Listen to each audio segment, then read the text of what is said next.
உங்கள் beta fish இந்த மாதிரி ரெக்கையை க்ளோஸ் பண்ணிட்டே இருக்கா, ரெக்கையை விரிக்காமல் ஒரு மாதிரி க்ளோஸ் ஆகிட்டு ஒரு இடத்துல நின்றுட்டே இருக்கும், இல்லை கீழே படுத்துருக்கும். இந்த மாதிரி இருந்துச்சு அப்படின்னா அதுக்கு வந்து நோய் வந்திருக்குன்னு அர்த்தம். அந்த ரெக்கை வந்து க்ளோஸ்டாகவே இருக்கும். ஒரு பாக்டீரியா ஃபங்கைனால என்ன ஆகும்னு பார்த்தீங்கன்னா அந்த ரெக்கை வந்து க்ளோஸாகவே இருக்கும். இப்போ இந்த வித்தியாசம் காட்டுறோம் பாருங்கள், பக்கத்தில் இருக்க மீன்லாம் பாருங்கள் அந்த ரெக்கையை நல்லா விரித்து நல்லா ஒரு மாதிரி ஃப்ரீயாக மூவ் ஆகிட்டுருக்கு. ஆனால் இந்த மீன் மட்டும் என்னென்னா ரெக்கையை ஒரு மாதிரி க்ளோஸ் பண்ணிட்டே இருக்கும், நகர முடியாமல் கஷ்டப்படுது பார்த்தீங்களா.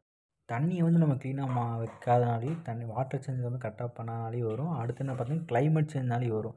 இதை வந்து நம்ம ஈஸியாகவே க்யூர் பண்ணலாம். அது எப்படி க்யூர் பண்ணலாம்னு பார்த்தீங்கன்னா, கீழே கிடக்கிற பாதாமில் இருக்குது பார்த்தீங்களா, அதை இந்த மாதிரி வந்து 1 லிட்டர் வாட்டர் கேனில் உங்கள் பீட்டா ஃபிஷ்ஷை மாற்றிட்டு இந்த மாதிரி பாதாம் இலையை போட்டு வச்சு பாருங்க, கண்டிப்பாக உங்களுக்கு ரிசல்ட் வந்து சூப்பராக இருக்கும். அதாவது ஒரு வாரத்துலேயே வந்து டக்குன்னு வந்து க்யூர் ஆயிரும் இந்த மீன்.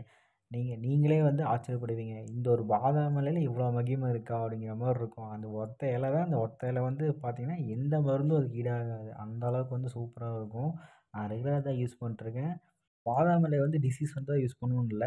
நார்மலாவே நீங்க போட்டு வச்சீங்க அப்டின்னா, எந்த நோயும் வராம அது காப்பாத்தும். அதேமாரி ஃபிஷ்ஷும் பார்த்தீங்கன்னா, பயங்கர ஆக்டிவா இருக்கும். நல்ல கலரேஷன். பெரிய யூஸ்லாம் இருந்துச்சுன்னு நெனச்சீங்கன்னா, இந்த வீடியோ தூக்கி போட்டுருங்க. இந்த மாரி பீட்டா ஃபிஷ் பத்தியும், கப்பி ஃபிஷ் பத்தியும் நம்ம தினமும் வீடியோலாம் போட்டுருக்கோம். ப்ரீடிங்க பத்தியும், மெயின்டனன்ஸ் பத்திலாம் போட்டுருக்கோம். அதெல்லாம் பார்க்கணும்னு நெனச்சீங்கன்னா, நம்ம சேனல சப்ஸ்கிரைப் பண்ணி பெல்